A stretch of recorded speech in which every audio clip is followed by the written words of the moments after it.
চলে যাবার আগে তোমাকে শেষ কিছু কথা বলে যেতে চাই। হয়তো আমি আর থাকবো না, তবে আমার এই ভিডিওটা, আমার এই কথাগুলো যদি কোনোদিন তোমার সামনে এসে পড়ে, তাহলে শুনে যেও। হয়তো আমার না বলা কিছু কথা তুমি শুনতে পাবে। মানুষ বলে দুনিয়া নাকি শান্তির জায়গা নয়, কিন্তু আমি বলি, আমি তোমাকে পেয়ে, তোমার ভালোবাসা পেয়ে যতটা হাসি খুশি থাকতাম, বিশ্বাস করো আমাকে পৃথিবীর সব থেকে দামি সম্পদটা দেওয়া হলেও আমি এতটা হাসি খুশি, এতটা ভালো কখনোই থাকতাম না যতটা হাসি খুশি আমাকে তুমি রেখেছিলে।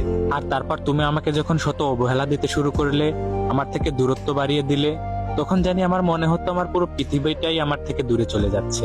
আর ঠিক তখন আমি বুঝতে পারলাম যে প্রিয় মানুষকে ছাড়া দুনিয়ার বুকে বেঁচে থাকা কতটা কষ্টের হতে পারে।